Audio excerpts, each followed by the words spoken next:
It's like, if the market if in a society you have a monopoly market, then what loss the overall society is going through for having a monopoly market.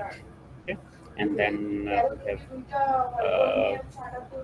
discussed about. Did we talk about the characteristics of monopolistic and oligopoly market?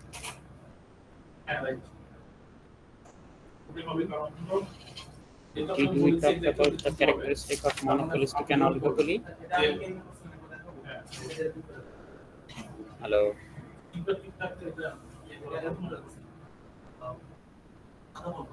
Did-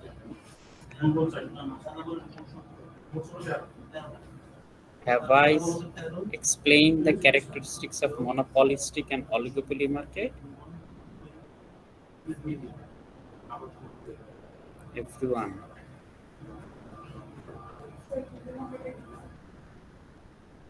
Can you listen to me? Hello. Yes, sir. So I am asking a question. Answer whether I have explained the monopolistic competition or not. The characteristics of monopolistic competition and oligopoly. No, sir. Sir, Just simple yes and no. Why you are acting like a dumb silent people? Okay. So monopolistic competition.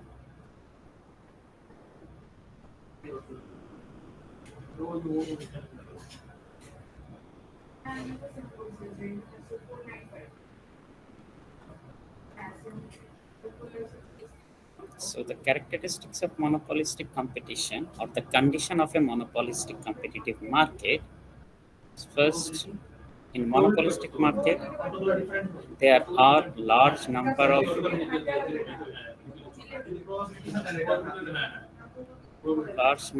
firms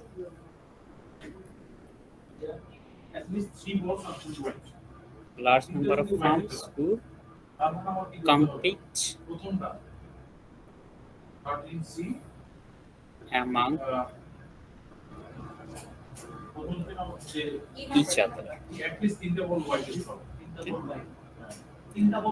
Second, farm has small market share. All the farm has is very small market share. Third, produces the product all the farm produces differentiated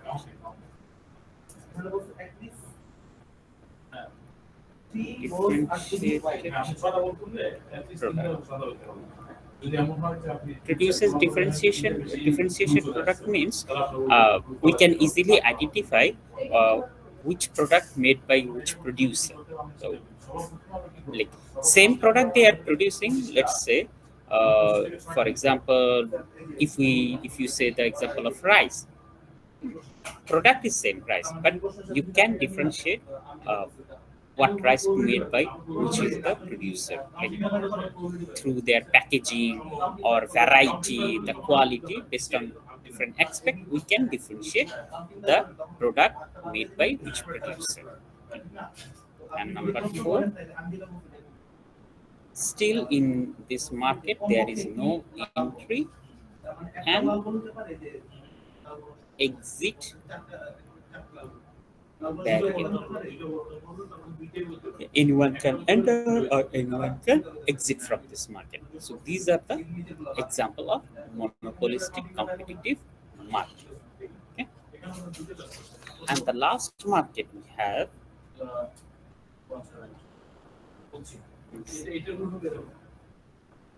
oligopoly market.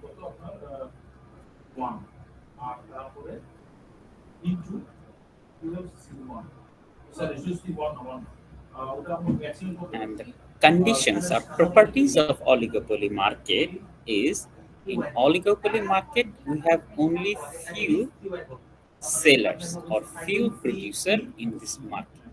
Okay? like handful of producer. You can easily count, or you know each of the producer who are the producer in this market. Okay? Mostly 4 or 5 producer. Second, as there is a very small number of producer or seller, so each seller has large market share.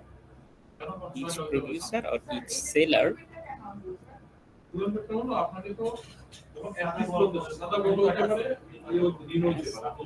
large market share.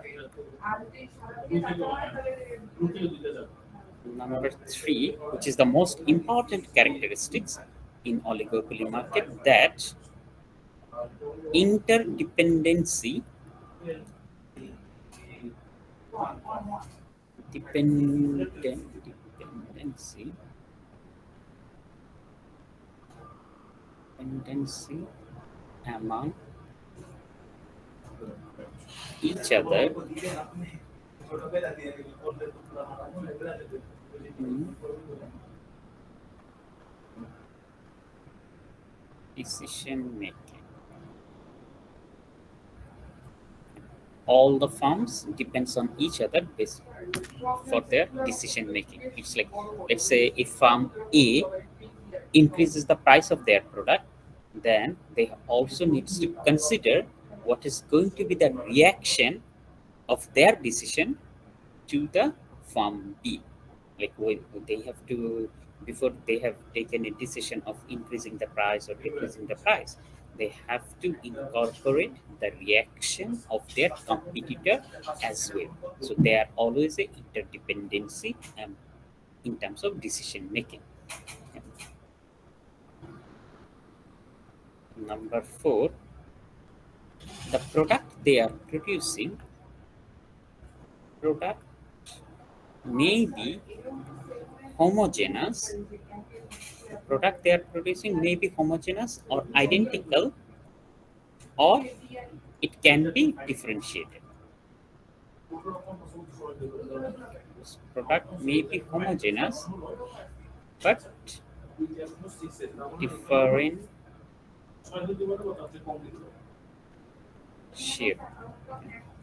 The product they are producing is homogeneous but differentiable.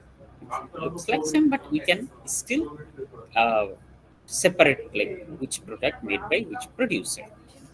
And number 5, there are some barrier for entry.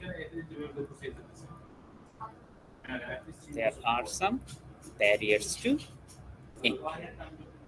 These are the major characteristics or condition for oligopoly market. Oligopoly market must have these basic 5 characteristics, and monopolistic market must have these basic 4 characteristics. Okay? The background থেকে noise আসার জন্য sound clearly আসতেছে না। বুঝিনি। আপনার background থেকে noise আসার জন্য ক্লিয়ারলি কথা শোনা যাচ্ছে না। Okay, give me a moment.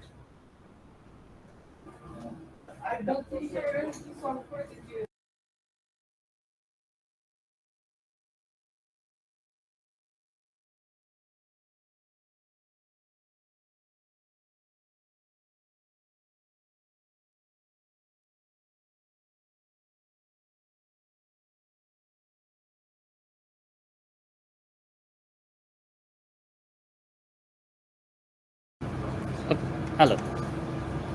Okay. So I was saying these are the basic characteristics of monopolistic competitive market, and these are the basic characteristics of oligopoly market. Okay. Now, apart from all this perfect competitive, monopolistic, oligopolistic, and monopoly market, we have some extreme market. It's like few other example of market is duopoly market. Yeah. Duopoly market is extension of monopoly market. Remember, in monopoly market, we have only one seller or only one producer. Now, from the name, you can predict that in duopoly market, there will be only two firm or two companies who is going to control the overall market. Then that market will become a duopoly market. Okay. Then another one is monopsony market. Monopsony means, so it's also a kind of a monopoly market, but the basic difference is in monopoly market, you have only one single producer. But whereas in monopsony market, there is one single buyer. Okay. Monopsony market means one buyer. Okay. But monopoly market was one seller. But in monopoly, like there is a thousands of seller of a product, but all they can sell to one single buyer. Okay. And this single buyer can control the overall market. Then this market will be a monopsony market. Duopoly, as I said, there is only two firms comes together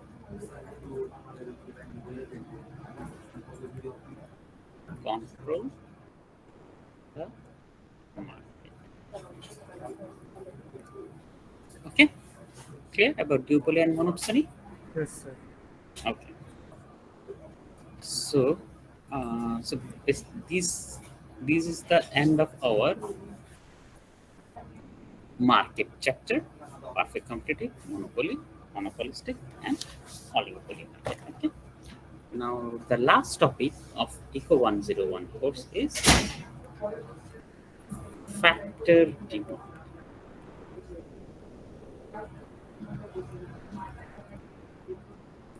This is the last topic, factor demand.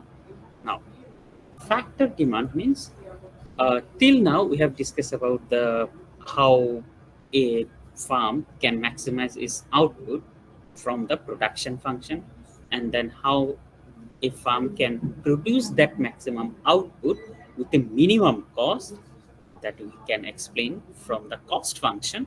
And then depending on what type of market a farm is operating, we can find out what is the maximum or profit maximizing output of a farm. So we know how much output a farm should produce to maximize their profit based on different types of market, whether the firm is operating in the monopoly market or a perfect competitive market or monopolistic or oligopoly market. So based on the market, they can find out the profit maximizing output, which is the intersection of marginal revenue and marginal cost. So after finding the profit maximizing output, then they need to decide how much labor, how much capital, how much land, or in short, how much factors of production they need to produce that profit maximizing output. So here comes the demand for factors. Factors like land, labor, capital, and revenue. So to produce that profit maximizing output. So first, they always needs to decide what is the profit maximizing output, and then they need to hire how much factors they require to produce that profit maximizing output, and what is the cost of hiring those factors. Understand the factor Yes. demand? Okay. So, so as I said, first a farm must decide what is the profit maximizing. Okay? So in this way, factor demand, or demand for factors is called derived demand. It's called derived demand. Why derived demand? As I said, a firm always must find out what is the profit maximizing output, and then they need to hire the land, labor, or whatever factors they need to produce that profit maximizing output. It's not the other way around. Just hypothetical example. Let's say you have a factory, and what is going to be your first decision? Should you hire, let's say you hire 100 units of labor, and then should you decide that how much output you must produce with that 100 unit of labor, or first you decide, okay, I want to produce 1000 unit of t-shirt, and now to produce that 1000 unit of t-shirt, how many factor, how many labor or how many capital I need? In which way a producer always think? The second one.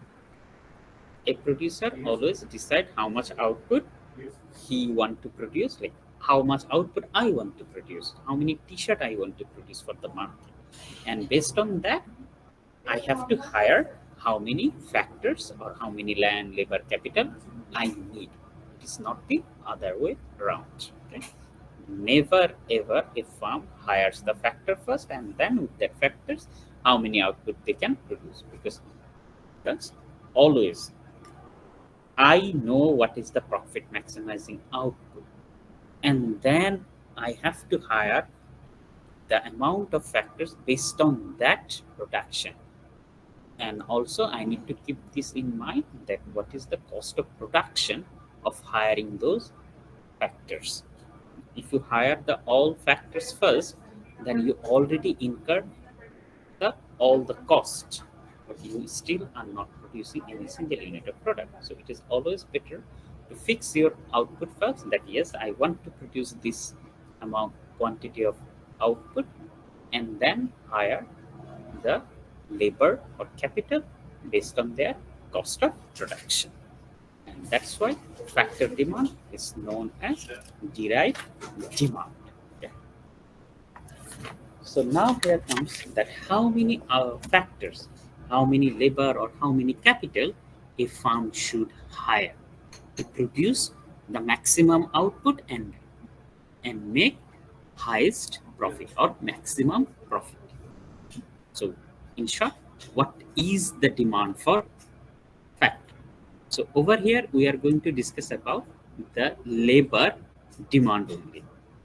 Factor demand in a sense of labor demand. Okay? How a firm demand or how much a firm should hire quantity of labor to maximize their profit. So let's do a math. Say labor.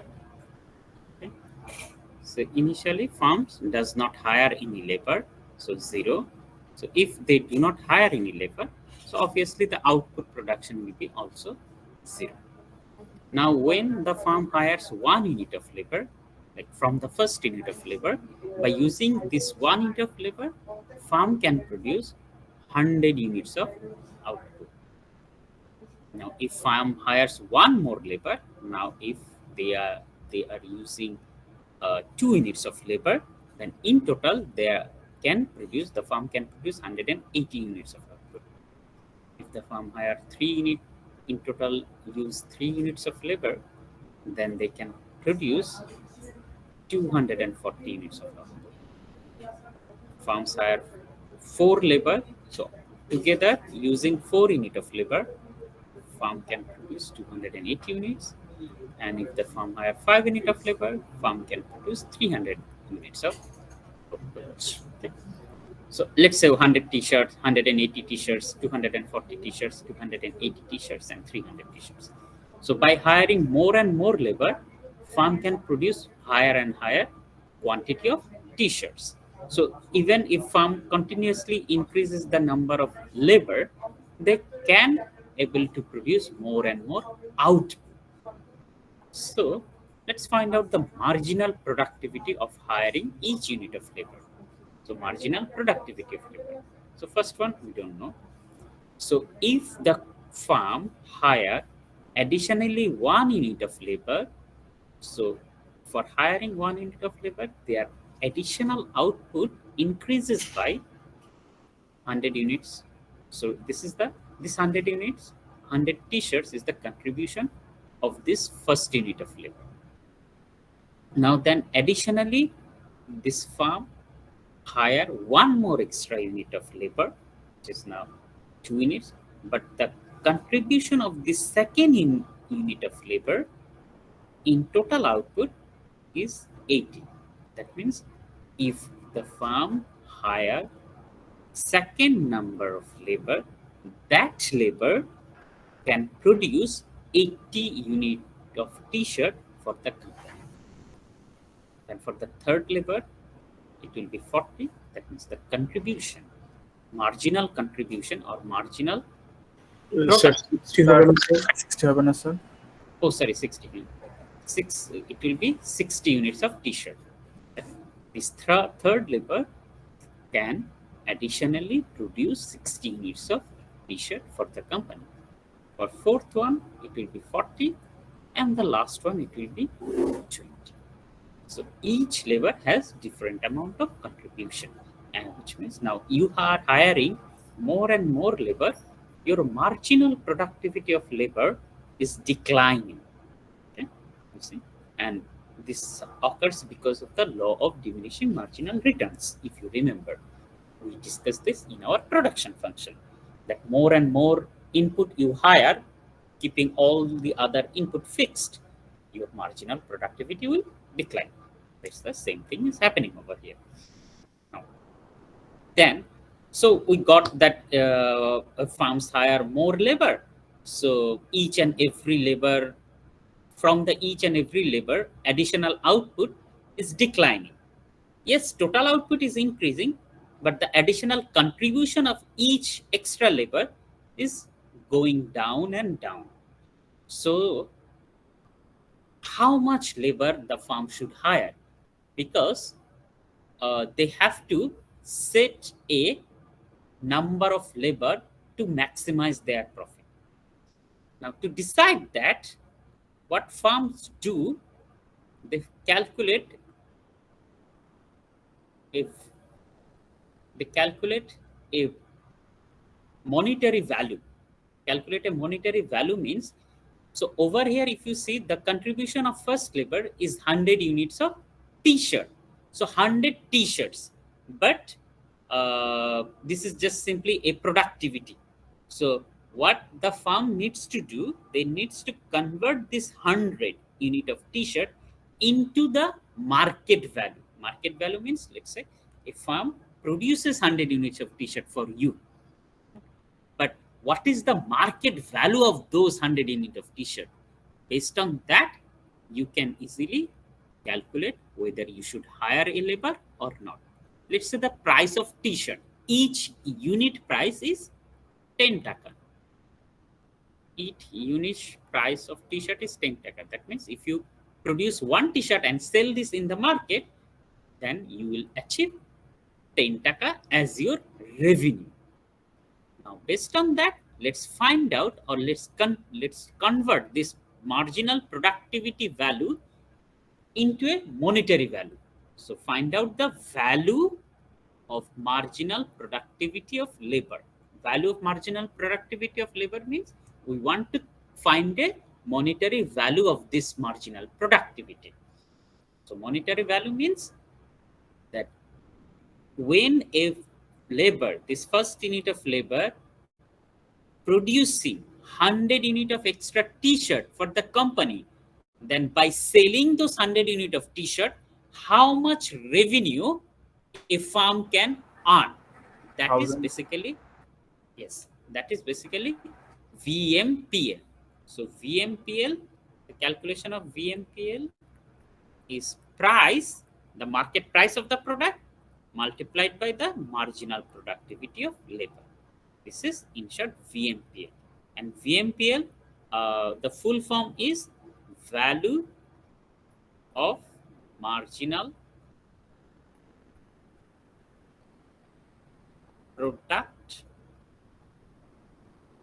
of labor, or it also known as marginal So another name of this is marginal product of labor.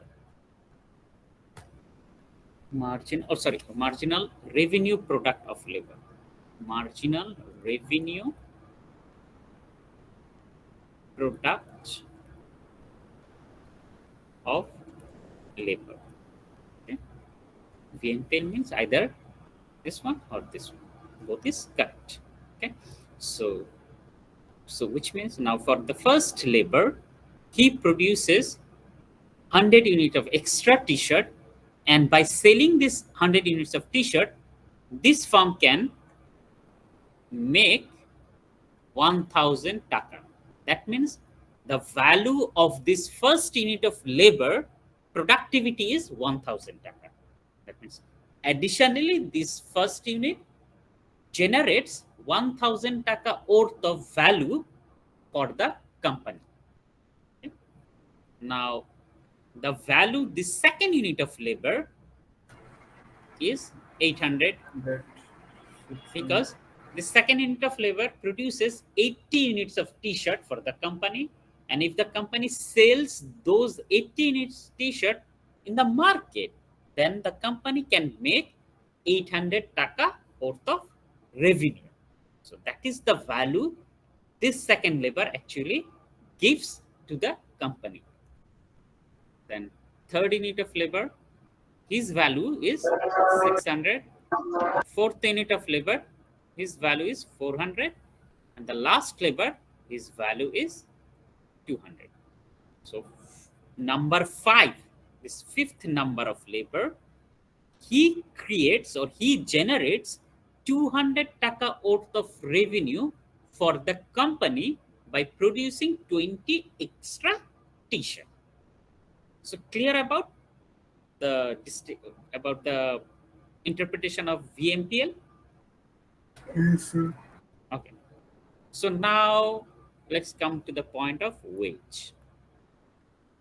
So as the company is using amount of labor, so they have to pay some rewards to this labor, and reward of labor is the wage. So the wage rate in the market wage rate for using each unit of labor is 40 taka, and wage will be remain fixed regardless of how many units of labor you use. This is the market wage rate. Doesn't matter how you do not use any labor, market wage rate will be 400. If you want to hire one labor, you have to pay him 400. If you hire second labor, you have to pay him also 400.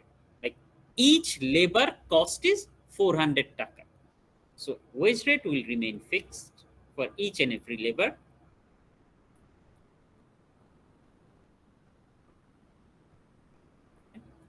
Remember, wage rate, this is not the cost of hiring labor. This is the wage of labor. It's like I work at East West University, so East West University pay me, let's say 400 taka. So everyone in my designation, everyone gets the same amount of wage. So if I am the only single lecturer at the East West University, I will get 400 taka. Even East West University, if they hire 50 other lecturer, East West will pay all of them 400 taka equally. It's like equal wage rate for each and every labor. Now let's find out the profit. So change in profit or marginal profit is value of VMPL minus the wage. This wage means W. So first one is undefined. Next one. For first in, if the company hire first unit of labor, this labor generates 1000 taka worth of revenue for the company, and for this labor, company needs to spend only 400 taka. So by hiring this labor, this company can make 600 taka worth of profit, because 1000 minus 400 is 600. Now second, if the company hires second unit of labor, from that second unit of labor, the company can earn 800 taka worth of revenue, and the cost they have to bear is still 400. So 800 minus 400. So they can make 400 taka worth of profit. So from the second lever also, they can earn 400 taka profit. From the third lever, they can earn 200 taka of profit. From the fourth lever, they can earn zero profit. It's like if they hire fourth number of labor, then fourth labor, from that fourth labor, their revenue of the company Loss. increases by 400. That revenue their company can generate 400, but the wage also they need to pay is 400. So their profit will be zero by higher, because the amount of revenue they are going to earn by selling the product is equal to the cost of hiring this labor. So their profit will be zero. And the last one, from the last labor, they can generate 200 units taka worth of revenue, but the cost of hiring that labor is 400. So they will make a loss of 200 taka by hiring the 50 unit of labor. It's like if the company hire 50 unit of labor, their total output, like the total output or total production of t-shirt will increase, because the marginal productivity of 50 unit of labor is 20. So fifth labor also generates some positive revenue for the company, but the problem is the amount of revenue the fifth unit of labor is going to generate is lower than the cost of hiring that fifth unit of labor. So then they are going to make a negative profit. So now, can you tell me how much labor the company should hire?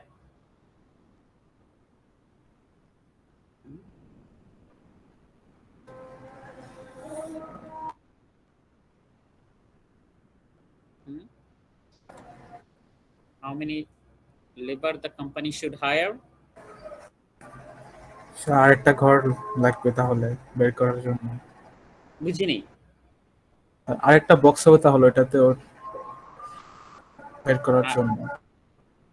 কেন আরেকটা box লাগবে? এখান থেকে বের করতে পারে না? That how many labor should the company is going to hire? How much labor the company should hire? Can't we find from this table?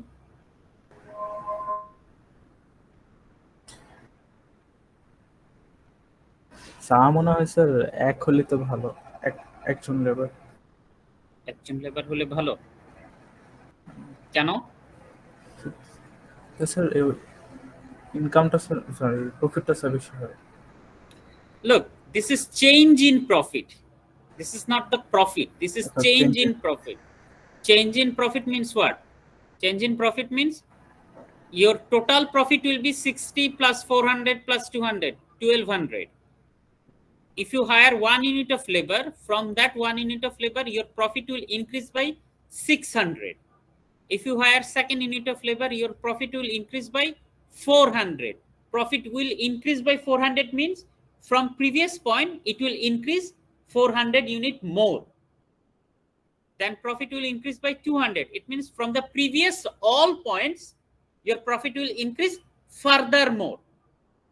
So by hiring more and more labor, your profit is increasing, because this is the slow change in profit. Change in profit means key. Every time you hire labor, your profit increases further and further. Sir, change যখন zero হবে, I mean fourth unit of labor, then yes, the firm should hire four unit of labor, because after hiring more than 4 unit of labor, if firms continuously hire more and more labor, then their profit will decline. Profit will decline means from the previous profit point, next point will be lower than that. যদি আগে তুমি 1000 টাকা profit হইতো, এখন profit হবে 800 টাকা, negative. So profit will decline. So obviously then the firm is not going to hire more labor. Firm will continuously hire more labor. Let's say at this point your profit is 1000. If you hire one labor, then your profit will go to 1500. If you hire one more labor, your total profit will be 1800. So every time your profit will increase, but the change may be declining. This is the change now. Okay, so as long as your change in profit does not become zero, you continuously going to hire more and more labor. Okay, and why? Because if you hire 4th unit of labor, the amount of revenue this labor brings to the company, which is 400, is exactly same as the amount of cost or wage the company needs to pay him.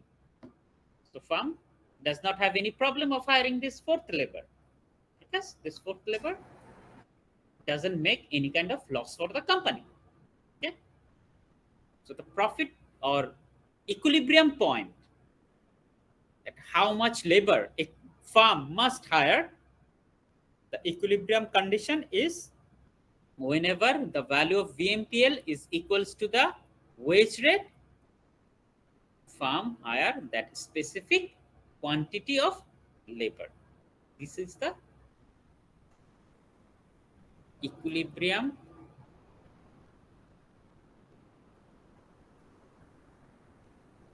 point of labor demand. That how many labor a firm should demand or firm should hire, it depends on, as long as the value of marginal productivity of labor is equals to the market wage rate, firm will demand the quantity of labor at this specific point. Clear? So Yes. let's draw a diagram. Let's say this is quantity of labor and this is the VMPL curve. Okay. This axis shows the VMPL, this axis quantity of labor. Now we want to show the equilibrium point in a diagram. So mathematically, we know this is the equilibrium condition. So we need the VMPL curve and we need the wage rate curve. So first tell me, what is going to be the shape of VMPL? If we want to draw the graph of So VMPL, downward sloping. it will So be a downward downward slope. It will be a downward sloping because if you go to the table and see each and every given point of labor, the value of VMPL is declining. So VMPL, this VMPL basically representation of the demand for labor, DL. DL means demand for labor. Okay. And what is going to be the shape of the wage rate? upward. Line, sir. Straight No. line. It will be a It's horizontal line because the wage rate is fixed 400 at each and every point. It will be a horizontal line. So this is the wage rate.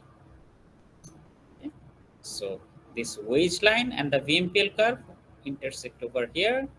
So this is the amount of labor a firm is going to be demand to produce maximum amount of output.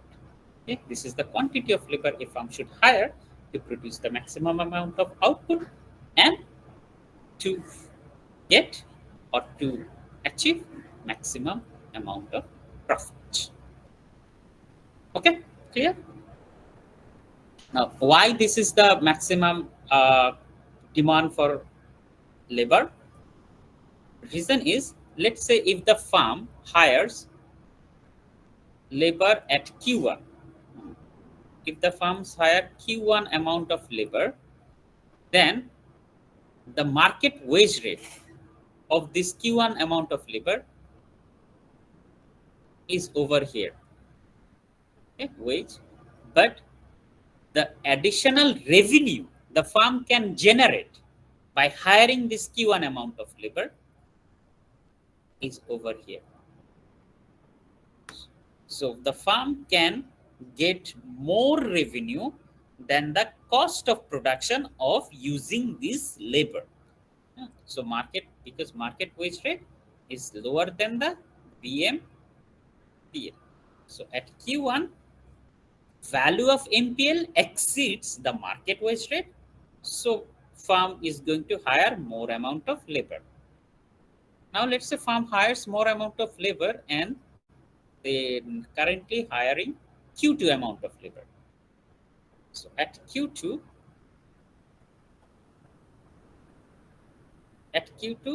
the amount of revenue the firm can generate from this Q2 unit of labor is only this much, whereas the amount of wage they have to bear for hiring this Q2 unit of labor is here.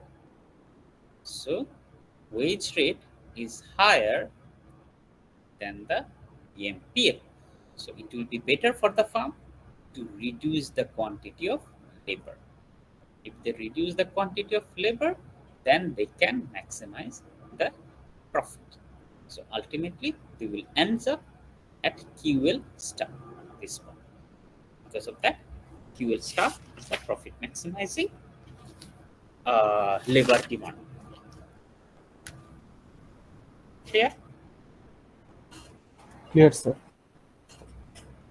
So this is the process how a firm demands how a firm can identify what is the demand for labor to produce their profit max or to reach at their profit maximizing output level. Now let's go back to the table. Now over here you can see the table.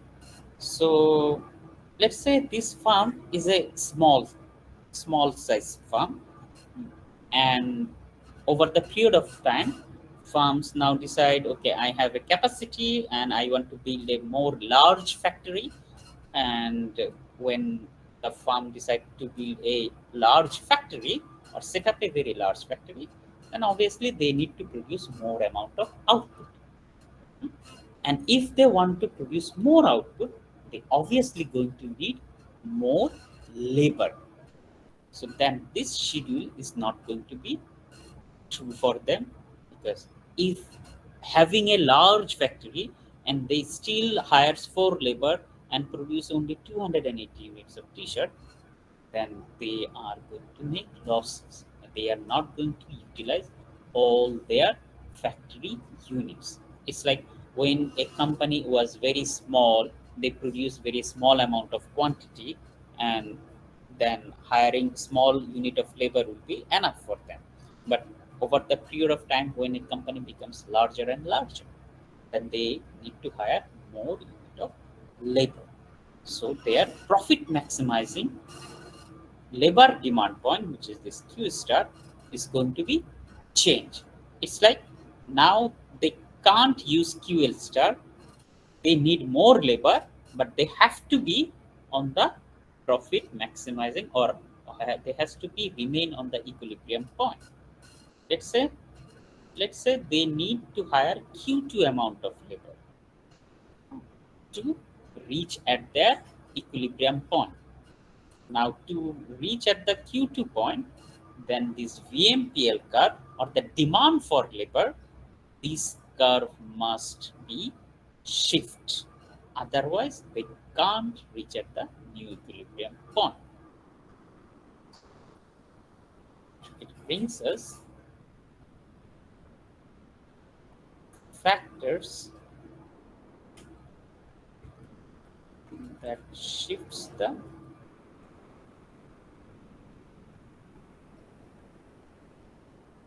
labor demand. Reasons are the factors which can shift the labor demand. So first factor is output price or market price of the product. The product they are producing and selling in the market, if the market price of the product increases, remember the formula or the equilibrium point, the formula of VMPL. VMPL is price times MPL. Now let's say the marginal productivity of labor does not change, it fixed. But for some reason, the price of their product is increasing in the market. Market price increases. Then what will happen to the overall value of this variable? So it will also increase.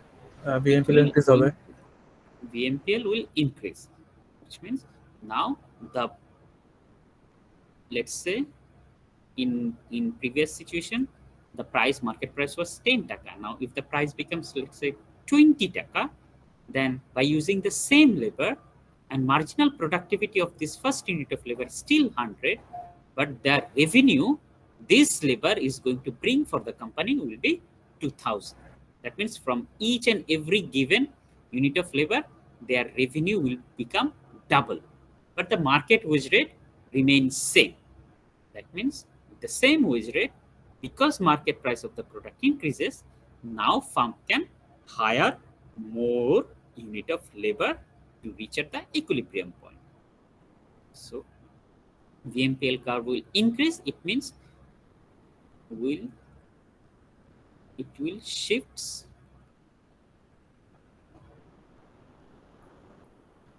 to the right side. VMPL curve will shift to the right. So quantity of labor, this is the demand for labor, or VMPL, this is the wage, VMPL.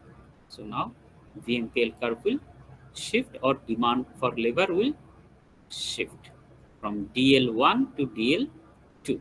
So previously this was the equilibrium quantity of labor demand. Now this will be the equilibrium quantity of labor demand. Okay, so now you can hire more unit of labor. Second factors is technological change.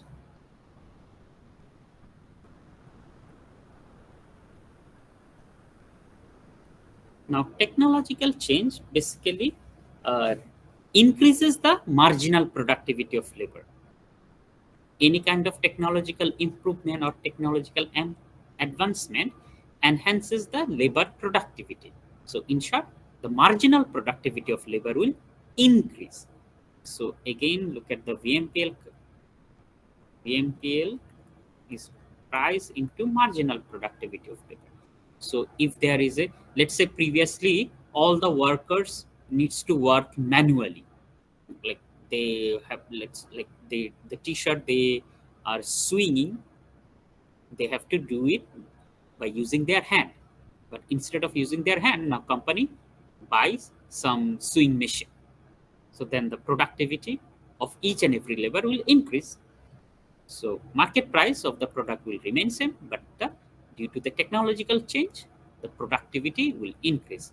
So if increase in the marginal productivity of labor, then it will increase the value of VMPL, and due to this, VMPL is going to shift to the right. If VMPL shift to the right, then demand for labor will increase. Okay? Firms is going to hire more amount of labor. Clear about technological change? Yes, sir. And the last factor is supply of other factors. Supply of other factors means, like over here we are only discussing about the demand for labor and keeping all the other factors constant, land, capital, all other factors except the labor we consider as fixed. And also we know from the law of diminishing marginal product or marginal returns that if a firm continuously increase one input and keep fixed all the other input, then marginal productivity eventually will decline. So over here, if firms only increases labor and labor, then the marginal productivity of labor at a certain point, after a certain point, will start declining. But if they, not only the labor, if they hire the capital simultaneously they increases the labor, they increases the capital, they increases the size of the land.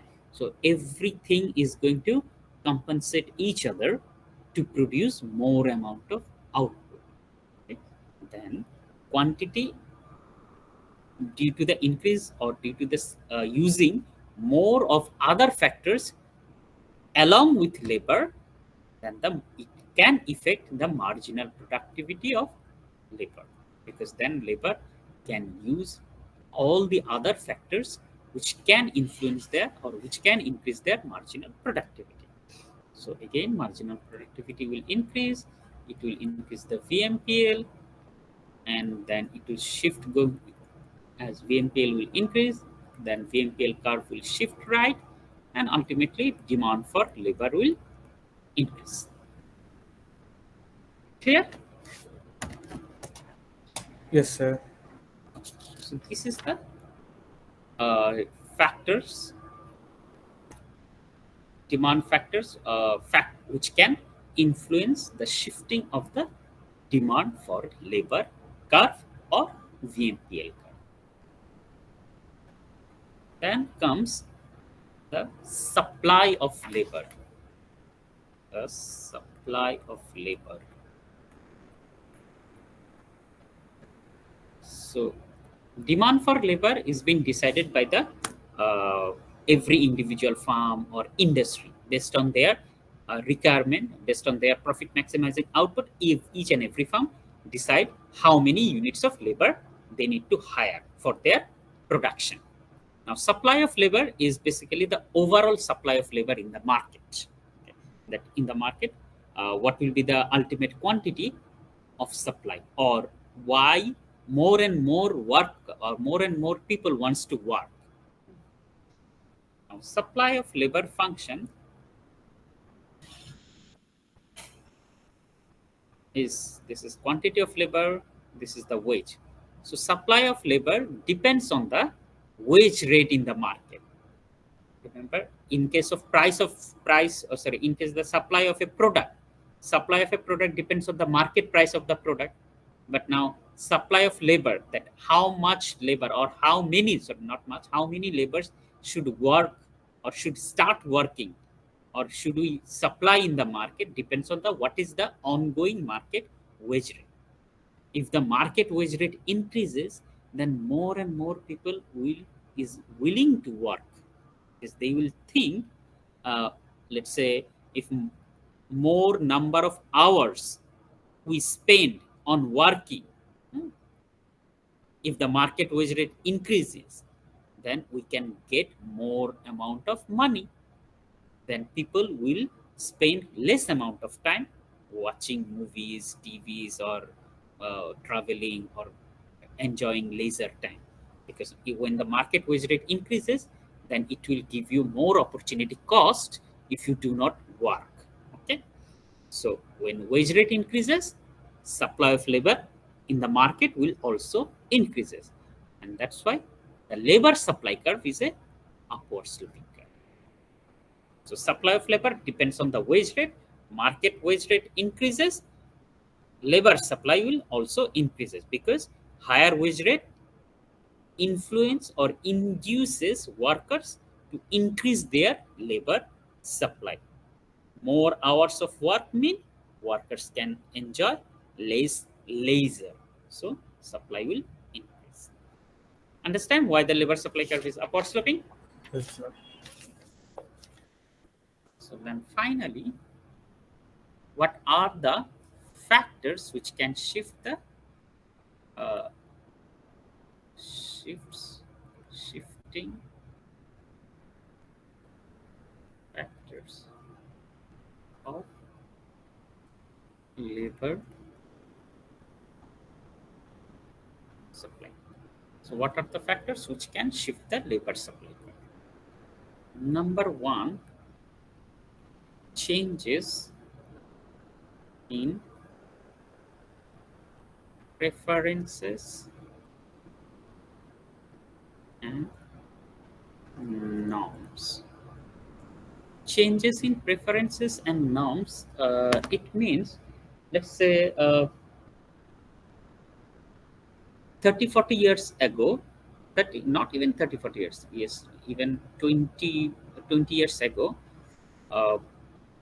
many household in Bangladesh, they does not allow their female household member to work outside of the family, okay,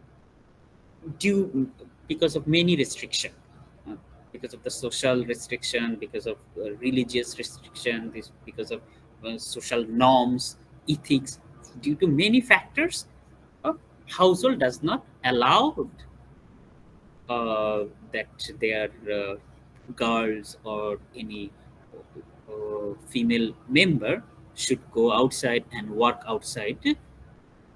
So they prefer that women should stay at home. But these preferences or social point of view or the norms of the society changing over the period of time. So now more and more female are joining in the labor force. So as more and more female is joining in the labor force, obviously the supply of labor is increasing. So this is actually the changes in norms and preference, because we now prefer that, or we now have a norm that yes, women can work outside and they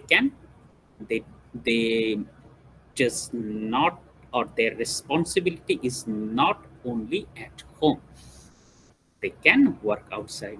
So as more and more female workers is joining the labor force, so it is not only depends on the male worker, so now we have a male worker in addition to that female workers, so number of labor supply is increasing.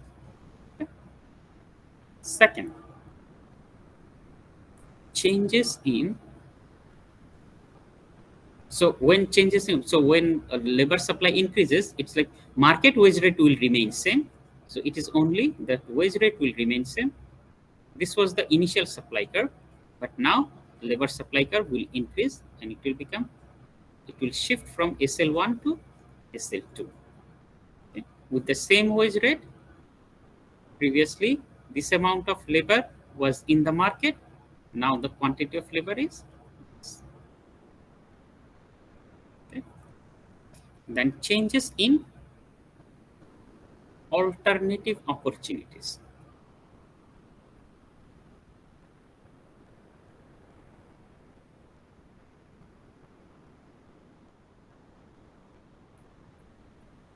Changes in alternative opportunities means, let's say, if the market wage rate, if the wage rate in garments industry increases, let's say currently let's say two industry, let's say agricultural industry and RMG industry. Okay. Let's say in both industry, the wage rate of labor, male, female, whatever it is, wage rate of labor is every month, let's say this minimum wage rate is 12,000. So a worker, doesn't matter whether he works in agricultural field or in RMG factory, he will receive 12,000 taka after a month of working. Now for some reason, if the market wage rate in RMG sector increases and becomes 15,000, whereas the market wage rate in agricultural sector remains at 12,000, then worker who previously used to work in agricultural field, they will like to join in RMG sector, because they now know working at RMG sector will give them more wage. So their opportunity actually increases if they work in RMG sector. So whenever there is a higher opportunity in a particular industry, then labor supply in that industry will increase, and from the other industry, it will decrease. Clear about the alternative opportunities? Yes, sir. And the last one is immigration.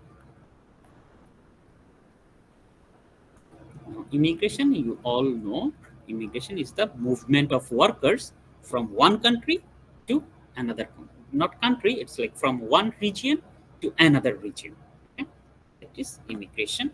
So whenever, let's say hypothetical situation one, let's say the amount of Rohingya we have, so those all are immigrant. Now, if Bangladesh government allow them Bangladesh citizenship, then we have a 10 lakh new workers is going to added in our labor force. Okay?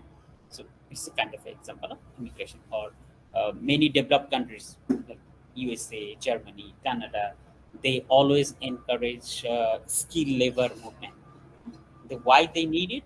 Because they have a shortage of labor in their own country. So that's why they prefer more immigrant will come to their country so that they can have a more skilled workforce. Okay, so immigrant is also can change the supply of labor. So all these three factors can change the supply curve, which means the supply curve will increase to the right hand side. Okay, so your quantity supply of labor will increase by having the same market wage rate. Any questions so far? No, sir. Sir, And the who final, defines the market wage rate? who decide the market rate? That is the main last course topic. Is the equilibrium. Okay? That how we decide the market wage rate will be, let's say 400. Who decide the market wage rate will be 400? That depends on the demand for labor and the supply of labor. And demand for labor means, let's say, demand for labor in an industry, or if we combine all the demand of all industry, then we can find out what is the aggregate level of demand of labor in a overall market. So market is not only consist of only one single industry. We have, let's say, agriculture industry, RMG industry. We have like transportation industry, service industry, manufacturing industry. So combining the demand of each and every industry, we can get the demand for market demand for labor. So equilibrium in labor market.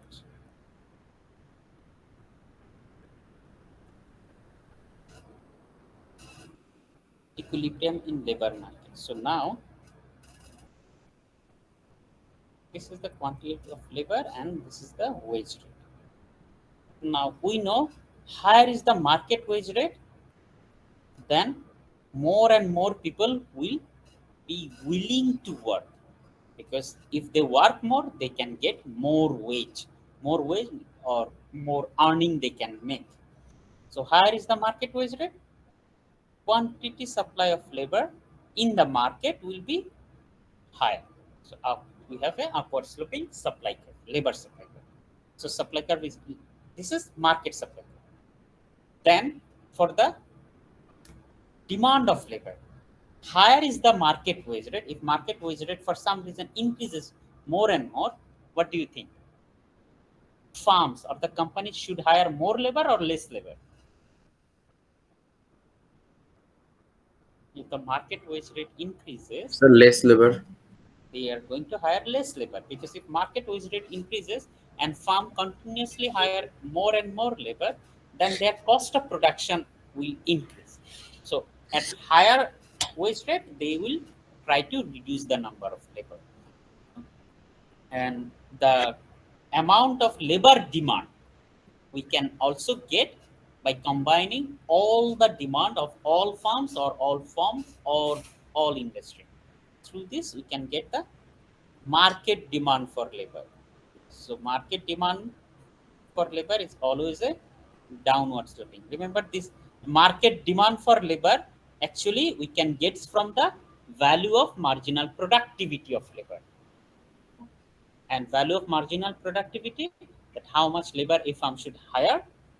So if from each and every farm we have a value of marginal productivity of labor, and then ultimately we can get the overall demand for labor in the market. So whenever the demand for market equals to the supply of market, at the intersection point over here we set the market wage rate, and this is the overall equilibrium quantity demand and supply of labor. So at this given market wage rate, we are going to hire and supply this QL unit of labor. This is the procedure through which we can decide the market wage rate. Is it clear? How to decide the market wage rate? Yes. Yes, sir. So this topic about equilibrium in labor market, like, or in short, the labor market. But this one we have before this equilibrium in labor market, whatever we have discussed in factor demand, those are for a specific industry or for an individual firm. But when we talk about the equilibrium in labor market, it is the overall or the in general overall labor market demand and market supply. We no longer discuss, we are over here, we are no longer discussing about only for one individual demand uh, or individual supply of labor. These things you can learn more if you take Eco 102 course, because in Eco 102 course you have a very broad topic about labor market, like how we decide the wage rate, for which factors this wage rate can changes, and different other aspect of the supply factors and demand factors of labor. Those things is going to be discussed elaborately in Eco 102 course, which is the macroeconomics. But this course is all about microeconomics. So we are not going to elaborately discussing about this overall market situation. We Our main objective is to find out how a individual firm decide how many units of labor they should hire. But how to determine this? Yes, in simple terms, this is the procedure to identify or to set a market wage rate and to set the equilibrium demand and supply of labor. Ultimately this will remain the procedure, but there are many other factors which you can learn in equals course, not over here. Yeah, but just remember this basic condition how to reach at the equilibrium point. It is simply the intersection of demand and supply of labor. Okay? Okay, sir sir ইমিগ্রেশনের ক্ষেত্রে sir যদি একটু বলতেন। Immigration is, I'm saying that immigration simply means, immigration means what? When a workers moves, let's say a worker moving from Bangladesh to USA. Okay? So then in USA, the supply of labor is going to increase. In Bangladesh, because he left this country and now going to join in the US labor market. So labor supply in the USA will increase. Okay? Okay sir, got it.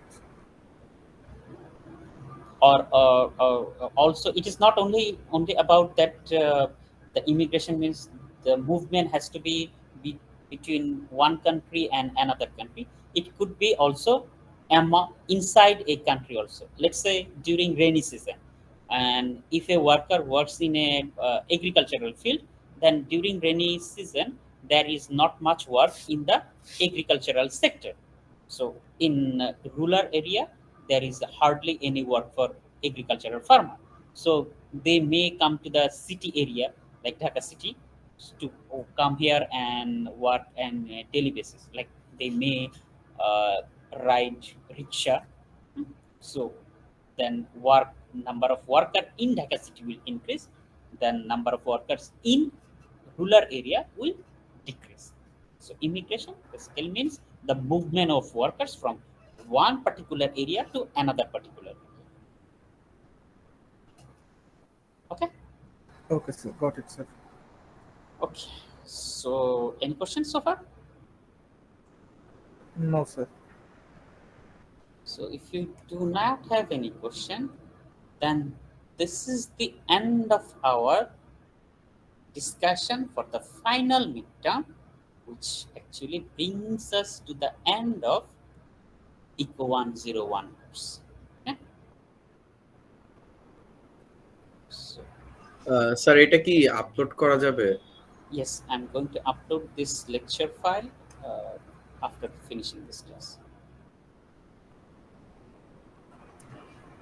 So, sir, So reports. so few things please remember.